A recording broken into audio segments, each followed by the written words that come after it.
then some guess password, and they want to save there is a hash value. So they pre-compute, and the basic idea is to have a lookup table of password or maybe sorted, and the corresponding hash value, so that they can, when they have it, they compare to, they look at their table if it's correct, if it's matched, then they use this as a password that you access your system.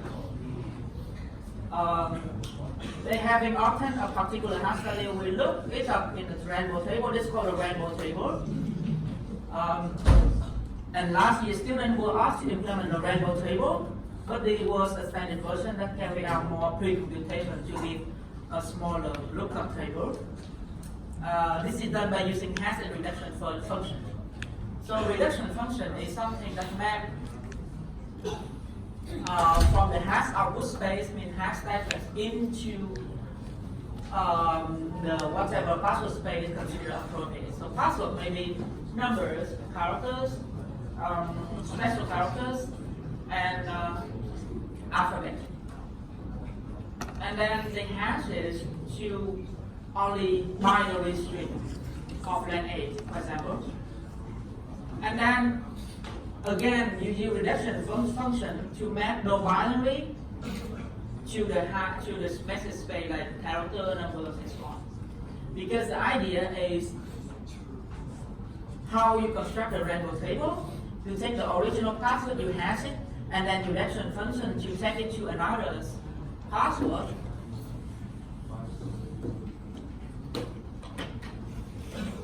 So here is a message space. Message space. Here you have the hash value space. Hash value eventually. The hash function. First you have a password.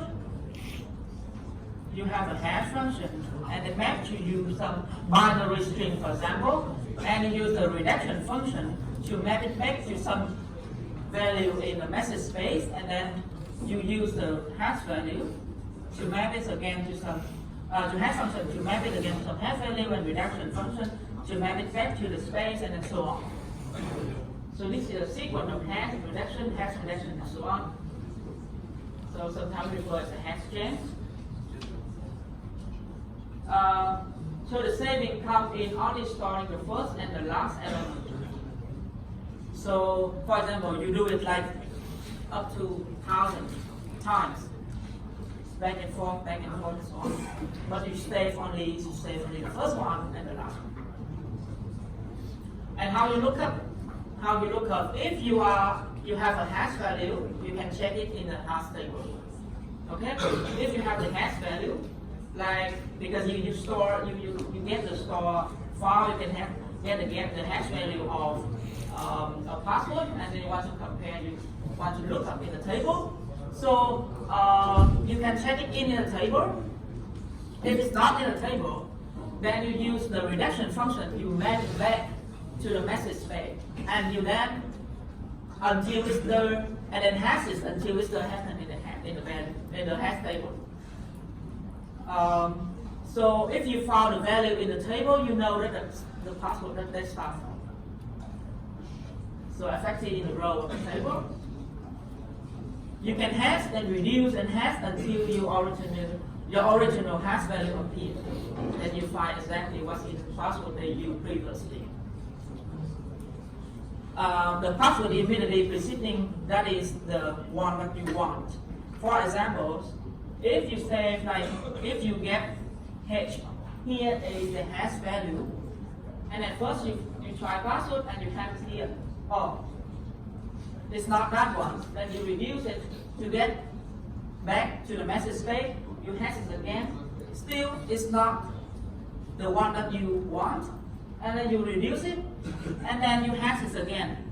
Wow, I got it, the same one, it's matched. So I know that this is the password that they use to the system. Okay? So this is how they use the table. They pre-compute so that they can compare and then they can find the password. One-time password they normally use only once. And With this one-time password, the user and the system have a list of valid passwords. Let's say that each one is valid only once. You use only once and then don't use it anymore. So this is one-time password. And this is not provided password are not related to the previous one, for example. You use only once and this communication, and the next one you don't use it anymore. So the password used only once. So if the password is leaked, it may not give any information to other password because the password you only once. So this will not helpful with the attacker. But the problem is the number of passwords to be stored and shared is very big. Okay? So why this problem? So the password needs to be established requiring significant initial cost. And then you learn more in the 368 about the key establishments and cryptographic authentication. So because the key establishment is very costly. From the point of view of the server, they will store more information that is not ideal. From the point of view of the user, then they're more likely to write down the password and less carefully in choosing them as well. So the user cannot rely on repeated usage of reinforcement memory in a single password. So it's not wisely done. Okay, and then this is the mechanism that they use. They use LAMP one-time password. So for example, Alice, the user, remember a password. Bob, the server, has a database in which is stored for each user the username of the users, the counter and that the equipment each time Bob authenticate the user, and you see later how it works. The hash value for some specific hash function. Okay, so that means Alice password in here, they have number n, and they're computing xn. So what it says is xn here and the number n. Number n, here h should be power n, means you're computing n time. So you're computing one time and you hash this again until you hash n time. Okay? And h0 is just the plan. You don't hash it. So the set of phrase is accomplishing this information. And then Alice has a workstation and Bob is in the server.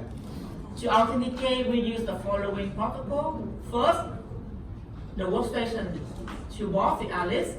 Bob sends to workstation number n.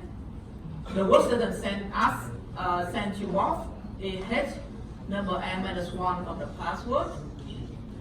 Bob check if this is correct.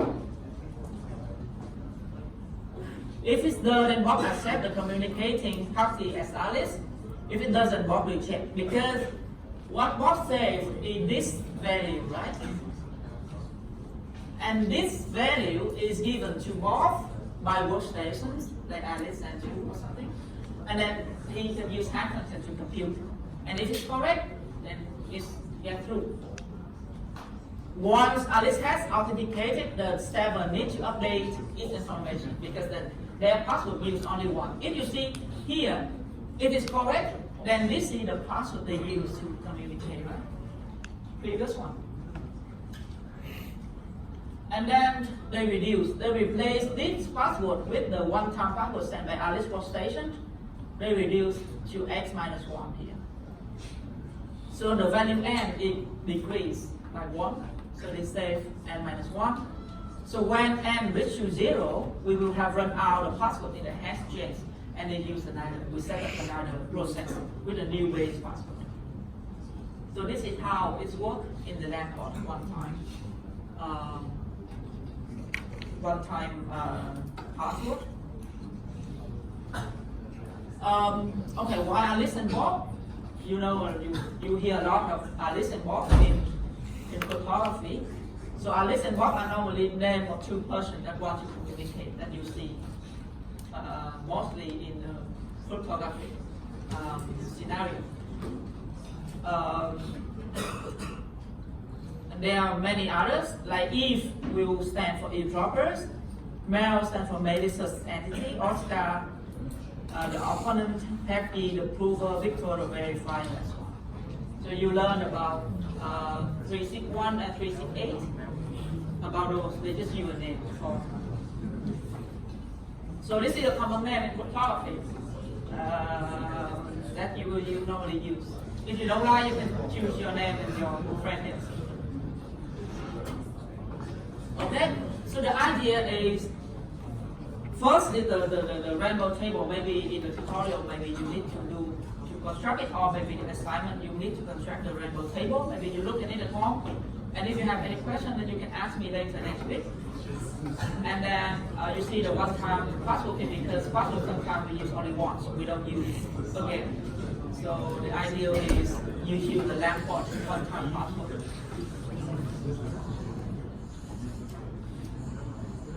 Any questions?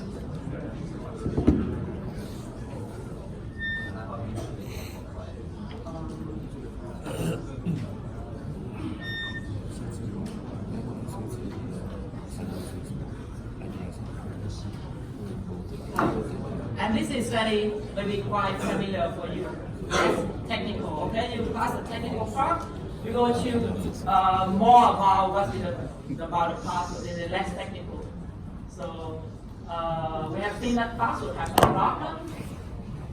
We need to securely remember and renew the password to make a good choice of the password. When we consider that there are many websites that require a password, the problem is multiple. Because you have to log into, you make an account to a lot of websites. Then if you use a lot of passwords, then remember that there will be a problem, right? Using the same password in multiple places is in general a bad idea, because, for example, you have an account in one website, and that website is attacked. If your password is still, and they can use those to access other websites, maybe your bank account, for example. So using the same password in multiple places is not a good idea. Passwords are very vulnerable to social engineer communication information. The social engineer, for example, in the Facebook, social media, they will look for your information, like your place of born, your family name, your mother name, your day of birth, and so on, and they just gather your information to get a guess for your password.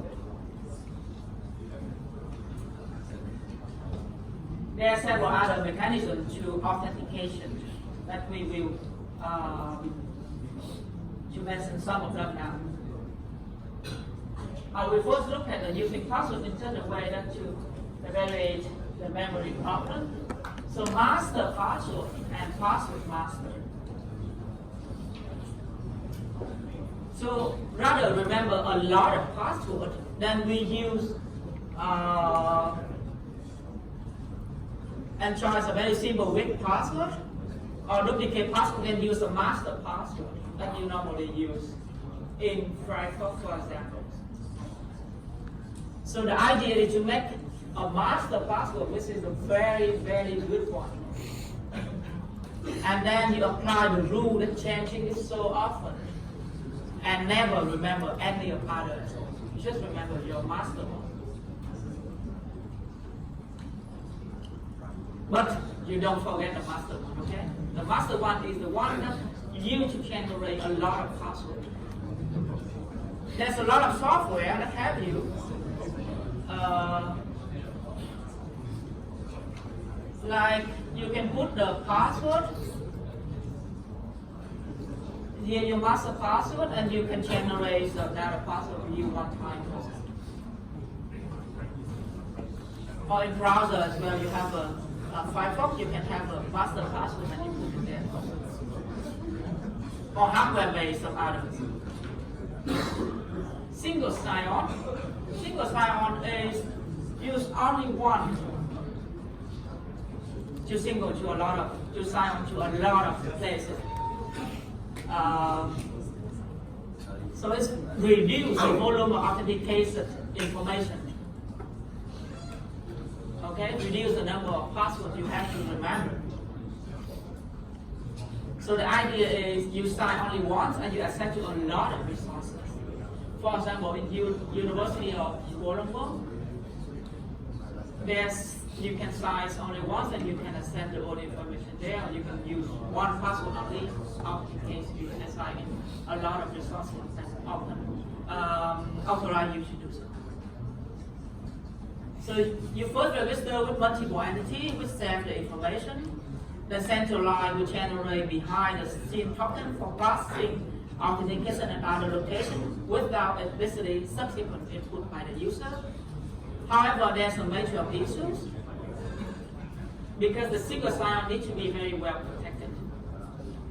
Scalability to work across multiple domains will be a problem, multiple platforms as well. There's a single sign-on for some of GOW systems, but not all. They do. Only one password and username, you can sign up for another platform of University of Kuala Lumpur. And you see that Microsoft has account as well. You have a single sign-on to the system that you may if you learn more in physics, then the Kerberos is the protocol that helps you for the key management and help you for the use of the single sign-on system. Okay, and then you come to the why of a common thing that you use now today, multiple factors authentication.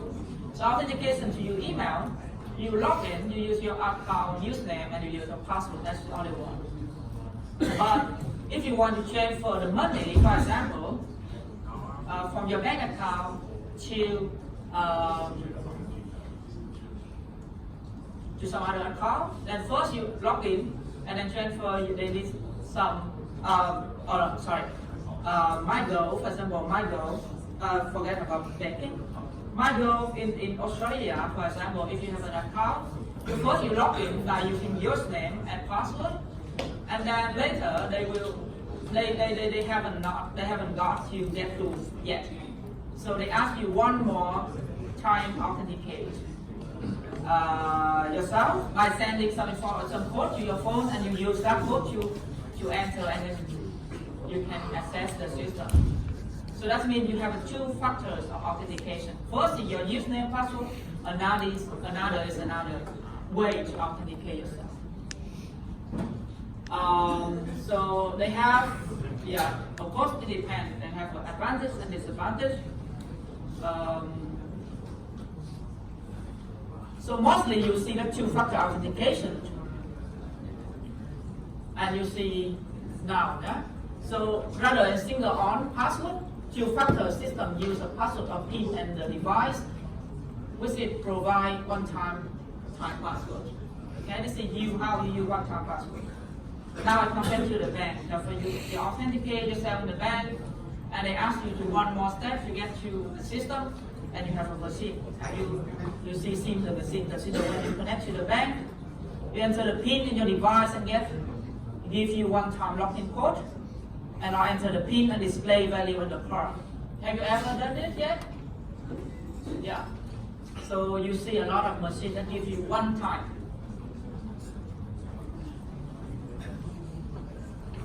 Okay, so this is normally, I don't know how does it work here in Singapore, but previously in many countries that I been there, like Italy, you have bank account, you log in and they give you something like this. Have you seen anything like this? Yeah, and then they ask you another code and you press the button and then they give you one-time password and you enter and then get you through. Okay, so Schreiner is a very famous author. He wrote a lot of books and blog about security. And you may want to look at his website. There's a good blog about security and a lot of books. They have some interesting things to say about two-factor authentication. It solves the problem of encrypting and offline password attack. So even though they can guess their password, but then they can get through, or maybe they get something, they can enter the first layer, but they cannot get to the second layer. So they cannot get through the system, for example. So it helps to more securely protect your system. It doesn't address the human real problem like Trojan horses, phishing. We'll look at it more later in the course. Okay, there are some other things that you may want to read. In the more reading in the Moodle side, you see that the extra reading I put into the material that you may have a look at it about forgetting your password. Normally in the email, you forget your password and they ask you some information to reset your password. Have you ever do it? Because when you register for your email, first you choose your username, you choose your password, fill in information. They may ask, okay, here is secret question. What is your pet name? What is your favorite flower names? What is your favorite car name, for example? Where were you born? And this is when you forgot your password, and it helps you to reset back your password. Okay? And then you type it in and it helps you to reset the password. But this is not two-factor. Okay?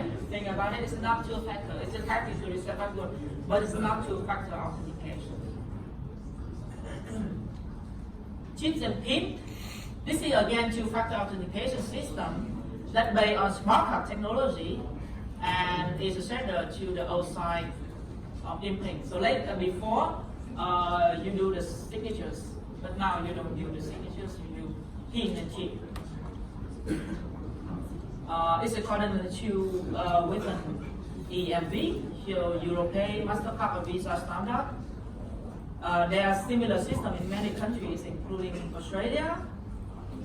In Australia now it's compulsory to use PIN instead of before, then you cannot sign anymore. So from 2014. So here also similar to Singapore, right? You also PIN in your chip card. Here, the chip that contains the embedded microchip will be read by the Android to a chip machine or modified by card reader to check the card itself to identify what card is that. So then you enter your PIN, and this is compare again, that is on the card, or your size before your size, and then we compare what's in the card, save in the card. So I mentioned earlier, they save in the chip pin, and they save the hash value. And they continue to compare, and if it's okay, then they get approved, otherwise they don't approve. So generally supermarket or shop, PIN entering is more exposed than PIN entering at ATM. Okay? You know why?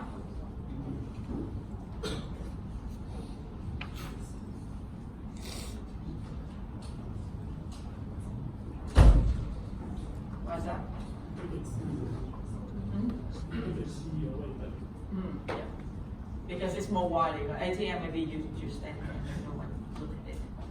Oh, except you have some people that already set up some machine there to get your information, but normally in a public wise, then it's easily to when you enter, then people may look at it. And to some attack of this, then you may look at some either papers or YouTube.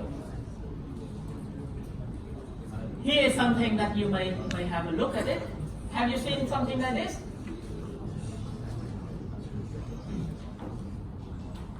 So this is the kind of something that's similar to what I told you earlier, that somehow similar to this one. This helps you to generate some one-time password. Okay? Let's put it here. So this is when I had one when I was in Netherlands. And then when you put your information into the card there, you plug the card in and then you press the pin and give you one-time password. And that one-time password you can use for authentication. So that is two-factor.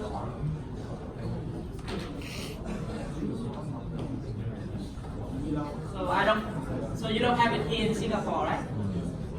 Do you? No. Something like a small calculator, and you put the card in, and then you press the pin, and then it generate you a one-time password. No. Okay. I mean, I don't know. does have image analysis. Well, maybe you want to read something about World Rock. Is anyone playing this? No, okay. Yeah, there's some extra reading. Biometric is something that we need to do for the authentication as well. And it's quite common nowadays, right? You fingerprint, you use your iris, you use your face recognition, your face to authenticate yourself. And this is very reliable. Tend to most reliable whether the use is supervised or by that. Okay? It will be reliable when it's safe to use it. Other type of using, like you have a handwriting. Before, like in the past, people handwriting, right? Use handwriting, and then they compare to writing. They can authenticate who has written the letter, for example. They have fingerprint, face recognition that you now see a lot in iPhone, iris pose, voice recognition, DNA, and so on. More on this you can see on the post of security engineering. They have other like two-channel authentications. You may want to have a look at it. Here is CAPTCHA is something that you meet a lot when you enter some website, or maybe you try to log in into Gmail sometimes. They ask you to put in CAPTCHA. So CAPTCHA stands for Completely Automated Public Turing Test to tell computers and humans apart. Okay, so the thing is, you see something like this, and you have to put it in. So the basic idea is you have to create the CAPTCHA, and only human can recognize the word, but the machine cannot. So you avoid again the machine attack. Okay, so the machine like the programming that they try to authenticate yourself, but for this kind of thing, then they cannot recognize the word. They cannot put into the second line to authenticate yourself. So the CAPTCHA is the idea that try to abstract from human and computer. So only human recognize the words, but computer cannot. Yeah, human can usually read it. The distorted message can be distorted into a lot of forms that only human can read it. So for authentication, then we embed a challenge, and then only human can read, can respond, can recognize, and put the correct one. Machine cannot. So the CAPTCHA can be used as a means to distinguish between the live users who want to access the resource and the parties that are spam using bots trying to overwhelm or spam the passwords. It can be used to stop watch your blogs or some channel website, stopping resourcing, consuming by malicious entity, and so on. Yeah, here is something that you may see a lot when you use on the internet. They use a lot in Gmail, Google Mail, and Yahoo Mail, Hotmail, and so on. Was it broken? It's broken in 2008 that Yahoo Mail got attacked. And then 2008, 20% again, Google Mail attacked. Considerable care needs to be taken in using such a system because nowadays CAPTCHA crackers is freely available. So with CAPTCHA can be broken using optical character recognition or CR, but it's not a problem. So they can use like character 3D. So you have 2D before they can break it, but now we use 3D. Harder, right? So filling those form is harder. Okay, now we have 3D without using 2D. And maybe other like this. Can you recognize this? Yeah, so this is harder. So before we use only 2D pictures, a capture. But now 3D is harder. So 2D is broken, but 3D is good.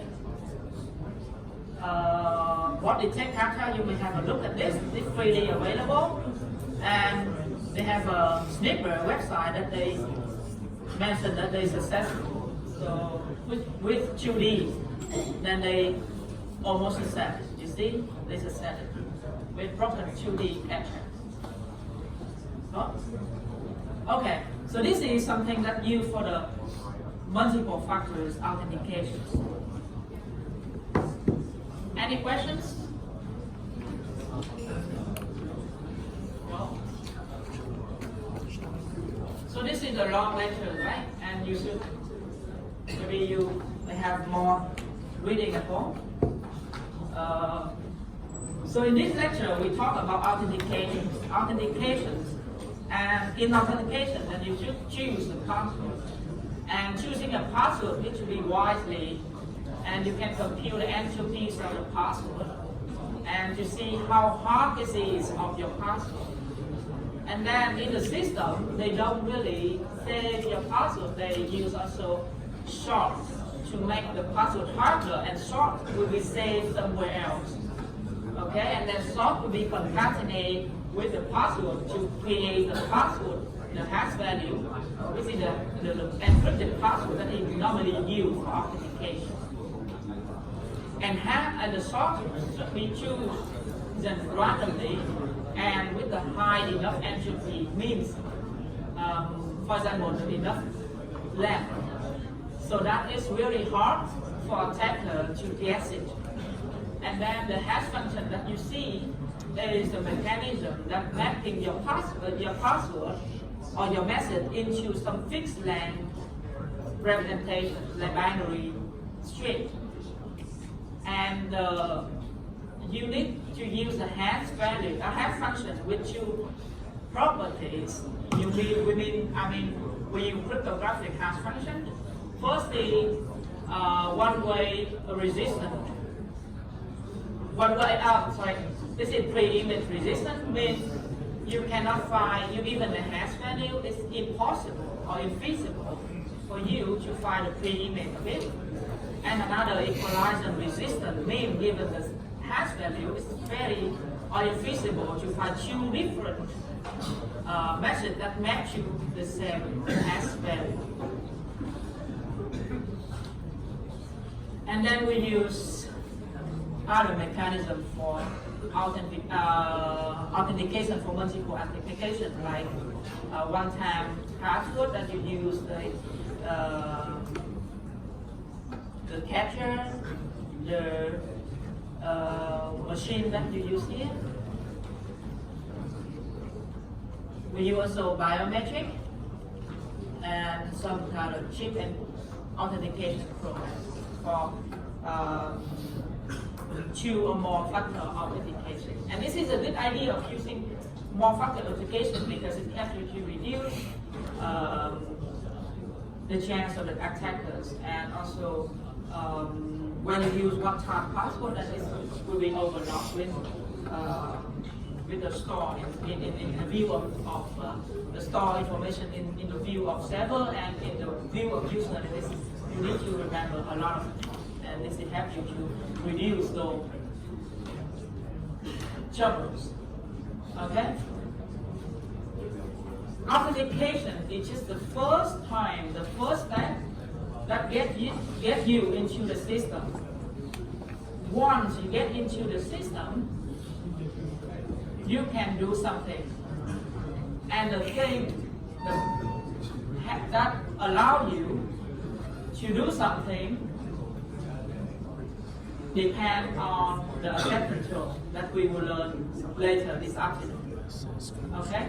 Asset control gives you the right to do something that you can do. Okay? And we will learn it this afternoon about the asset control, and maybe next week. Any questions? No? Okay, you should be hungry. And thank you very much. I will see you later at 12. So, see how I will upload the assignment